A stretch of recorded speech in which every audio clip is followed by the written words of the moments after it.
இன்சூரன்ஸில் work பண்ணிவிட்டு software engineer, software developer இதை மாதிரிலாம் ஆக முடியுமா அப்படின்னு நினச்சிட்டு இருக்க உங்கள் எல்லாருக்காகவும் தான் இந்த வீடியோ. இப்போது நம்ம தம்பி வந்து பார்த்தீங்கன்னா திரு அப்படின்றவர் சாஃப்ட்வேர் டெவலப்பராக மாறி இருக்காரு ஒரு சூப்பர் கம்பெனியில். ஸோ அவரோட ஜேர்னி எப்படி இருந்துச்சு அப்படின்றத அவரே சொல்லுவார். ஒரு நிமிஷம் பார்த்துட்டு வந்துருங்க. திரு பாண்டிச்சேரிலேருந்து வரேன். நான் பார்த்தீங்கன்னா BTech EC background 2017 pass out.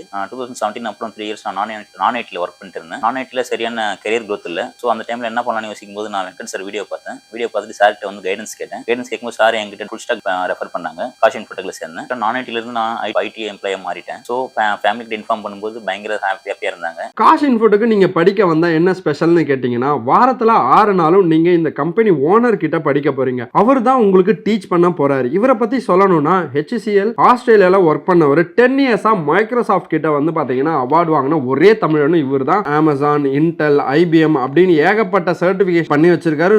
24 years of experience வந்து ஐடி இண்டஸ்ட்ரியில இருக்கு. இவர் மட்டும் இல்லாம ஒரு டெக்னாலஜிக்கும் அந்தந்த சப்ஜெக்ட் மேட்டர்ஸ் எக்ஸ்பர்ட் உங்களுக்கு டீச் பண்ணுவாங்க. திருவை பத்தி சொல்லணும் அப்படின்னு வந்து பாத்தீங்கன்னா 2017 எலக்ட்ரானிக்ஸ் அண்ட் கம்யூனிகேஷன் இன்ஜினியரிங் முடிச்சுட்டு சில வருஷங்களா இன்சூரன்ஸில் ஒர்க் பண்ணிட்டு இருந்திருக்காரு. அவருக்கு ஐடியில் ஒரு சாஃப்ட்வேர் டெவலப்பராக போகணும் அப்படின்ற விருப்பம் இருந்ததுனால நம்ம கிட்ட வந்து சில கோர்சஸ் எடுத்து படித்து சாஃப்ட்வேர் டெவலப்பராக இருக்காரு. அவர் கோர்ஸ் படிக்கும்போது இருந்த அவரோட டெடிகேஷனை பார்த்தீங்கன்னு வச்சுக்கோங்களேன், முழுக்க வந்து பார்த்தீங்கன்னா எங்களை டவுட் கேட்டே சாவடிச்சிட்டாரு. ஸோ ஒவ்வொரு டவுட்ஸும் ஒவ்வொரு கேள்விகளும் வந்து பார்த்தீங்கன்னா ரொம்பவே யூஸ்ஃபுல்லான டவுட்ஸாக இருக்கும். அவர் ஒவ்வொன்றத்தையும் மார்க் பண்ணி உட்காந்து படித்து அதை ஃபுல்லாக எக்ஸிக்யூட் பண்ணி பார்த்ததுனால தான் இப்போது வந்து பார்த்தீங்கன்னா ஒரு டாப் கம்பெனியில் சாஃப்ட்வேர் டெவலப்பராக பிளேஸ் ஆகிறதுக்கான அவருக்கு ஒரு வாய்ப்பு கிடச்சிருக்கு. ஸோ நீங்களும் காஷ் இன்ஃபோடெக்ல படிக்கணும் அப்படின்னு நினச்சிங்கன்னா கூகுளில் காஷ் இன்ஃபோடெக்னு சர்ச் பண்ணி ஃபர்ஸ்ட் ஒரு ரிசல்ட் பேஜில் kashinfotech.com அப்படின்ற நம்ம வெப்சைட்குள்ளே போனீங்கன்னா கோர்ஸ் அப்படின்ற ஒரு பேஜ் போகணும்.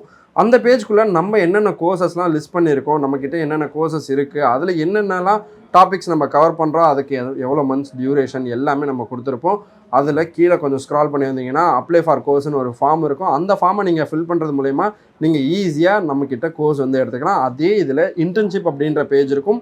அந்த இன்டர்ன்ஷிப் அப்படின்ற பேஜ்குள்ளே வந்தீங்கன்னா என்னென்ன டிபார்ட்மெண்ட்டுக்கு ஓரியன்டாக இன்டர்ன்ஷிப் இருக்குது, வேறு என்னென்ன MBA இன்டர்ன்ஷிப், ஆர்ட்ஸ் அண்ட் சயின்ஸ்க்கான இன்டர்ன்ஷிப் எல்லாமே நம்ம வந்து ப்ரொவைட் பண்ணிருக்கோம். ஸோ அதில் கிளிக் பண்ணிங்கன்னா அந்த இன்டர்ன்ஷிப் எவ்வளோ டியூரேஷன், அதுக்கு அப்ளை பண்ணுறதுக்கான ஒரு ஃபார்ம் எல்லாமே இருக்கும். நீங்கள் ஈஸியாக இன்டர்ன்ஷிப்பும் அப்ளை பண்ணிக்கலாம். ஸோ அப்படியே கீழே கொஞ்சம் ஸ்க்ரால் பண்ணி பார்த்தீங்கன்னா பிளேஸ் ஸ்டூடெண்ட்ஸோட டீட்டெயில் எல்லாமே இருக்கும். அவங்க என்னென்ன டொமைனில் பிளேஸ் ஆகிருக்காங்க, அவங்க என்ன டெவலப்பராக என்ன இன்ஜினியராக பிளேஸ் ஆகிருக்காங்க அப்படின்ற எல்லா டீட்டெயிலும் கீழே நம்ம கொடுத்துருப்போம். அவங்க என்ன இயர் பாஸ்ட் அவுட், அவங்களோட டெஸ்டிமோனியல்ஸ் எல்லாமே அட்டாச் பண்ணியிருக்கோம்.